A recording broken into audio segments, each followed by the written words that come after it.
Hello, Blazers. Welcome to episode 156 of UAB Green and Told. Original debut, Monday, August 11th, 2025. Through our podcast, we are given the opportunity to share stories from members of the UAB community. Green and Told is the most listened to podcast on campus. Want to check it out? Visit alumni.uab.edu/greenandtold or on Spotify or the Apple Podcast app. And while there, leave a written review so more alums can find us. I'm Greg Berry, a UAB alum and Director of Communications in the Office of Alumni Affairs. From flipping through glossy pages to chasing galaxies, Maggie Birks' journey started with a spark of curiosity. As a child, she was captivated by the stories of distant lands and scientific wonders. That early fascination hasn't faded. In fact, it's evolved. And as we'll learn today, it all began with National Geographic opening her eyes. I think I was just absolutely enamored by the world outside of my backyard and how cool the animals were and how I could study and learn about space and the solar system. For many of us, including me, some dreams take decades to realize. For Maggie, one of hers arrived much sooner than expected. I never thought that it would come so early, as in like sophomore of my undergraduate degree. I thought it would always be after I graduated with a PhD. And as she'll reveal, that learning was never just a phase for Maggie. It's a passion, one that shaped every decision she's made about her future. I knew that whatever field I went into, I never wanted to stop learning. And I think was a huge driving factor for going to UAB and double majoring in chemistry and physics.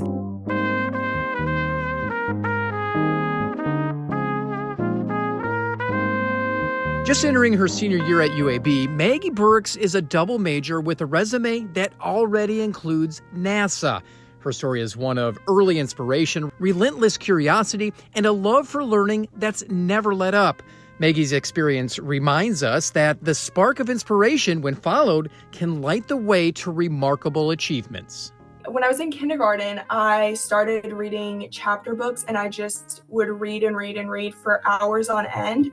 And then I also, towards the beginning of middle school, got involved in dance. And so those two things really made up my entire world growing up, was dance and just reading so many books.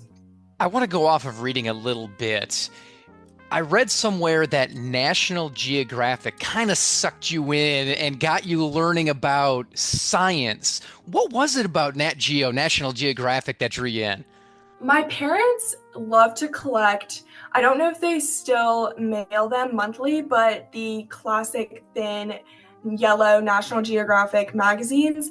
And my parents had a subscription and they never threw the magazines away. So we had this huge bookshelf, and we probably had over 150 editions of National Geographic. So they were really accessible to me. And just learning about the world around me, and especially when we got a Netflix subscription, I watched a ton of National Geographic, and just the vivid imagery and learning about these places that were in my mind, when I'm 7 or 8, like Africa and Europe and South America, those are worlds away. And I think I was just absolutely enamored by the world outside of my backyard and how cool the animals were and how I could study and learn about space and the solar system and all of these amazing nuanced subjects. Were there certain subjects that really piqued your interest when you were flipping through the pages of National Geographic? Definitely space and the solar system, which really connects to where I am going with my research now. But just learning about the world outside our world and how big it is out there. I remember anything space related, whether it was, learning about the moons orbiting around Jupiter, or learning about how our Earth is so strategically placed from the sun and how that is so critical for the evolution of human beings and what we see around us. Anything to do with space in the solar system, I was just absolutely fascinated by. What went into your decision to come to UAB, move away from Mississippi, move away from small town Mississippi, and land in Birmingham? I knew I wanted to go out of state for sure. My family is not from Mississippi. My family's actually from Northern California, and then I also have relatives in Australia. And so we traveled a lot growing up, and so I knew that I didn't want to stay in Mississippi and love nature and love the outdoors, but I kind of always gravitated towards city life. So whenever I was applying, I had a very extensive college application process. I applied to over 20 schools, and they were all out of state and they were all in cities. They all had great chemistry and physics programs because I knew I wanted to major in chemistry, and the major in physics definitely was a later decision, but I knew I wanted to minor in physics. So I kind of narrowed down the schools by, is it out of state, and does it have a good program for chemistry and physics, and is it in a city, somewhere where I feel like I could grow and be challenged, and it would be a stark contrast from where I grew up. As you approach your senior year at UAB, what has the goal been post-graduation? My sights are set on grad school. I definitely want to get my PhD in chemistry. Through the extensive research opportunities that I've had at UAB, I've been able to narrow it down to I want to focus on materials chemistry or materials engineering, but the goal is materials chemistry and getting a PhD. And then I really want to go into research in the industry. You've hit the topic of research several times at this point. That had to have played a major factor in the decision-making process too, because UAB is open to bringing students in and doing research. What kind of different research opportunities have you had? Because you've had several, if I'm not mistaken.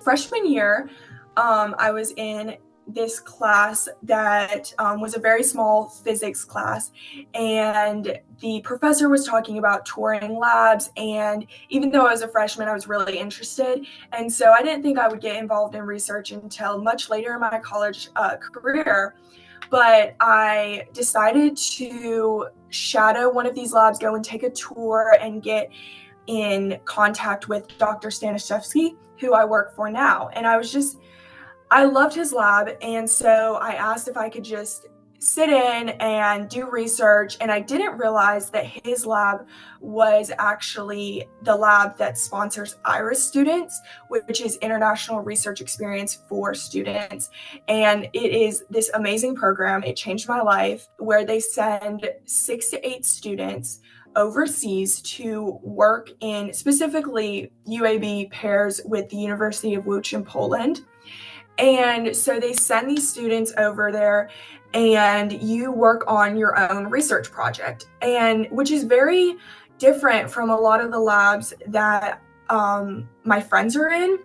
And I love it because the project is so personalized to the student, and Dr. Stan works very well with the student in picking a project that they're interested in, that their major's related to, and tying it all back into nanomaterials research, which is what our lab is. So I started getting involved in that freshman year, and fall of freshman year is when I started in his lab. I interviewed and I told them, I don't have much experience.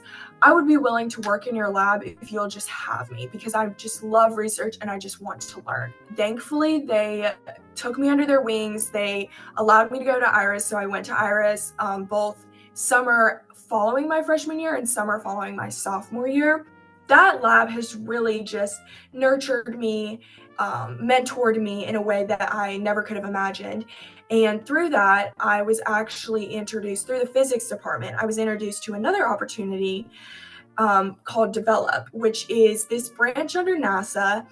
And they take in both people early in their career, and sometimes they do take in students into this program to work 10 weeks at NASA, usually working on a project pairing with another agency. So for my project, we worked with Big Bend National Park, and I worked for NASA, and we worked on coding a program that would allow satellites to register specific species endangered species in the park. And so that was another huge research opportunity that I was very thankful to take part in. And so during my spring of my sophomore year, I went to school and I worked at NASA in Huntsville for Develop. And those are the two major research opportunities that I've had the honor of taking part of.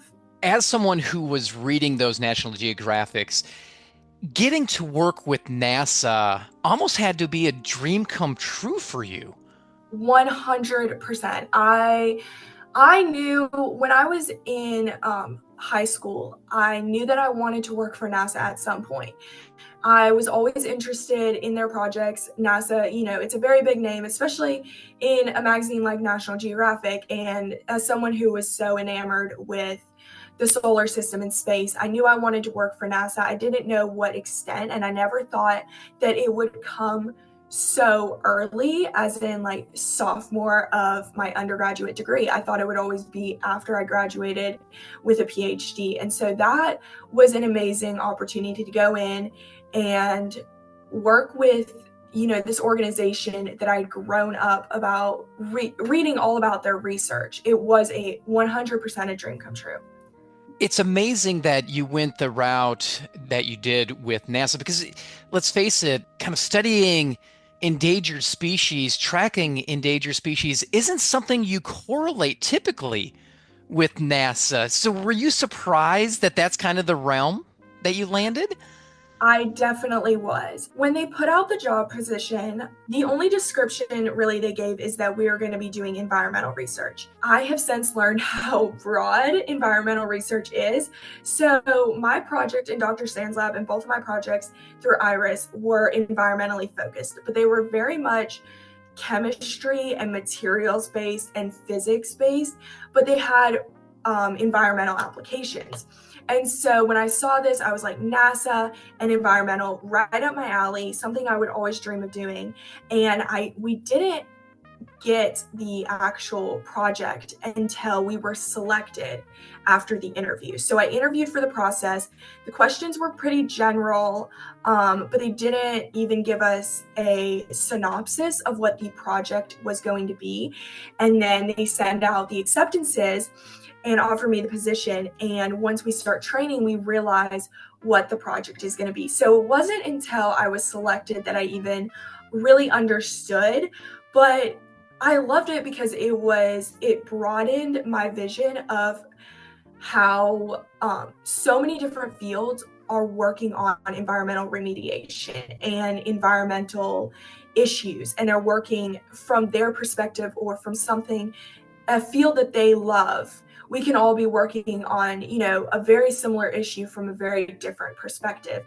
My eyes were really open through that process. So I was very thankful, even though it wasn't necessarily something that I had originally envisioned.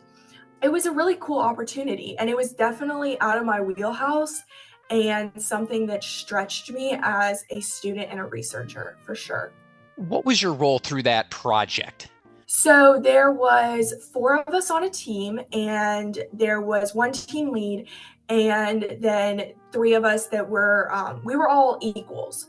So we all did the literature review. We all directly spoke and met with the head people at Big Bend, and the overall role was just a researcher. We worked with all of the data, and there was one lead to kind of spearhead the project, but we were all collaborating equally and using different strengths and weaknesses. So people that had a little bit more coding experience usually did a little bit more of the code heavy project, and people that enjoyed literature review or enjoyed researching, asking questions, pulling together these presentations, those people worked more on those aspects of the project. But then we would all come together at the end of the day and collaborate and just talk about what we had done and how, we could further the project using different strengths and weaknesses from different individuals in the team. So we were all pretty equal, and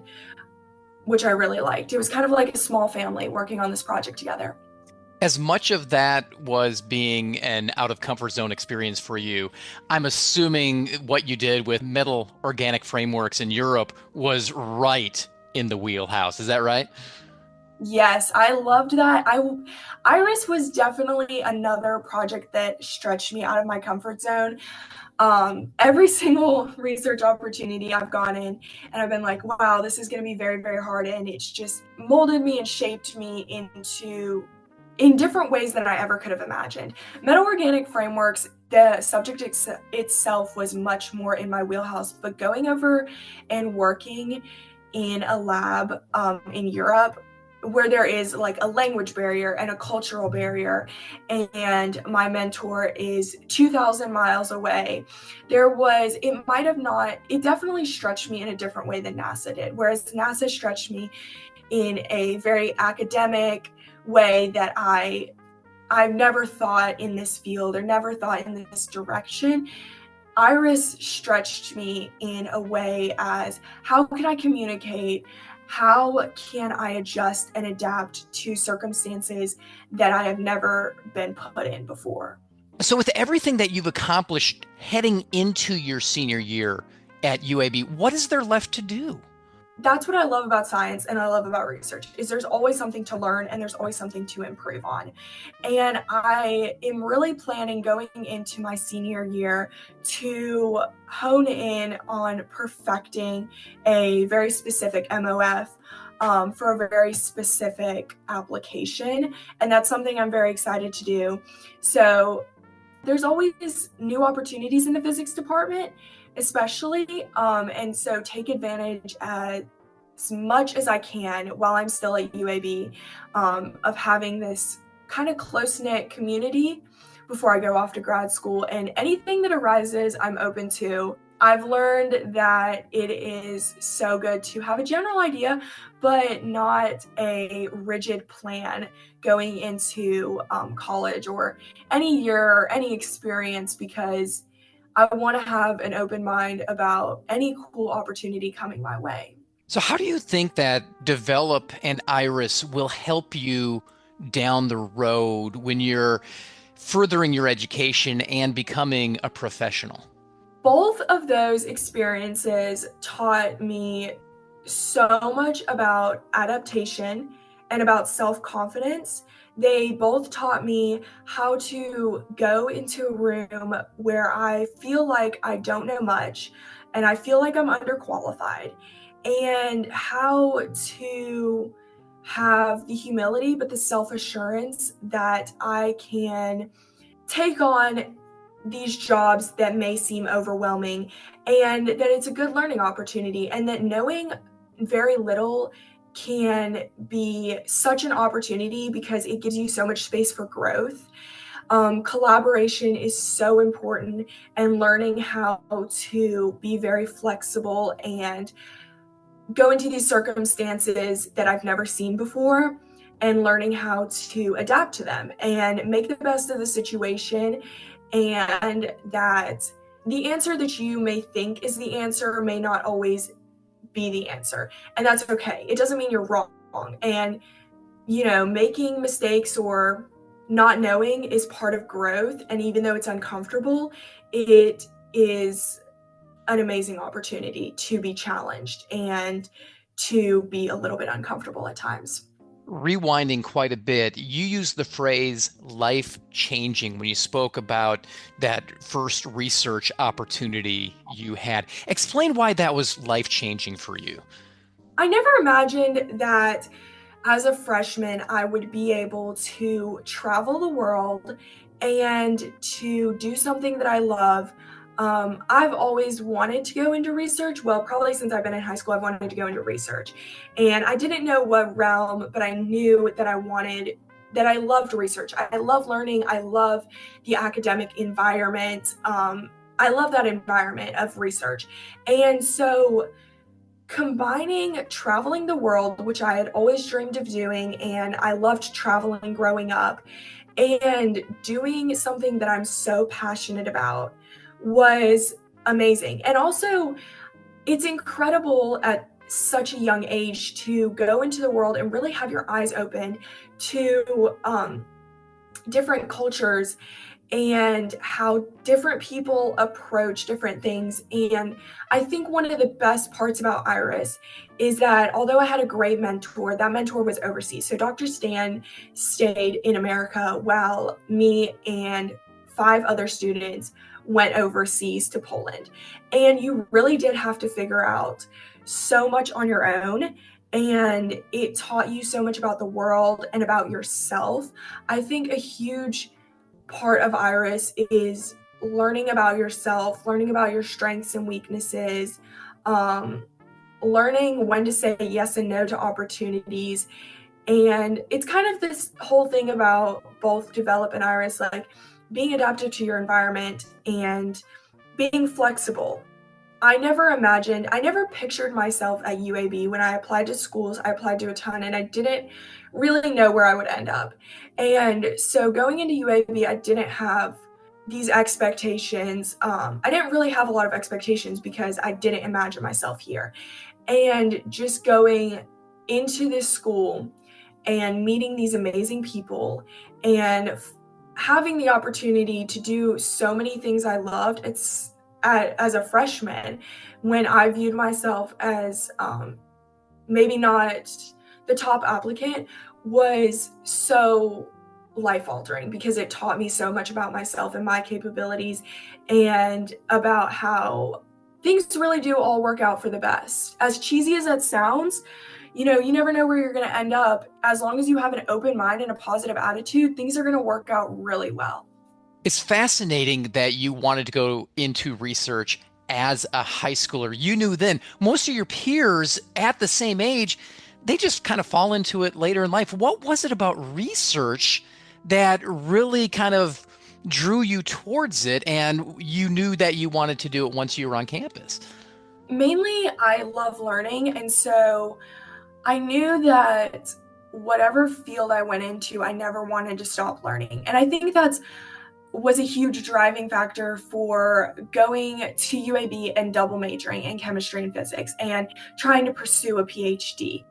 I think sometimes they're viewed as really hard, but for me, it's fun because it's an opportunity to learn as much as I can. And I think growing up, reading a ton and just loving reading these National Geographics from a really young age. I love learning and I loved being in school. When I was in kindergarten, I liked going to school. I liked practicing handwriting, as silly as that is, but I loved being in school and I liked being in that environment. And so I wanted to choose a field that allowed me to always continue to have the opportunity to learn. And there's a lot of fields that do that, but I think research is a field where I saw, hey, I can kind of like stay in school forever. I can constantly be studying something that I love and have my perspective change and constantly be molded and challenged and pushed to be better in ways that I never thought. And research, just being able to constantly learn and absorb new information, was what drew me to research. As a small town kid from Mississippi who was rifling through National Geographic, did you ever think you'd be where you are today, setting yourself up for success down the road? Absolutely not. I never could have imagined where I am today. Even in my wildest dreams, I always thought, oh, maybe I'll get to college and maybe I'll travel the world one day, and maybe, after I get my PhD, I'll finally start to get to pursue a field in research. Everything about my college experience has turned out better and bigger than my biggest dreams as a kid.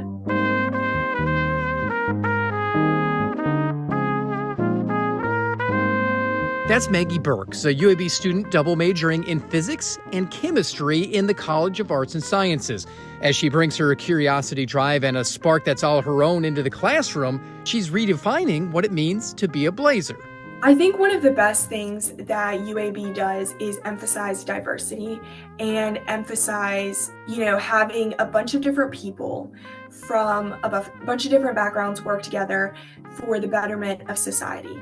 And I think that's what it means to be a Blazer, is to embrace new perspectives, embrace the unknown, and embrace working with so many different people from different walks of life to create a better world for future generations. Be sure to check out past episodes of the UAB Green and Told podcast. Listen in at alumni.uab.edu/Green and Told. Have a story to share or know someone who does? Email greenandtold@uab.edu. Finally, be sure to follow us on social media. Just search UAB Alumni on Facebook, Instagram, and Twitter. Thanks for listening, and until next time, go Blazers.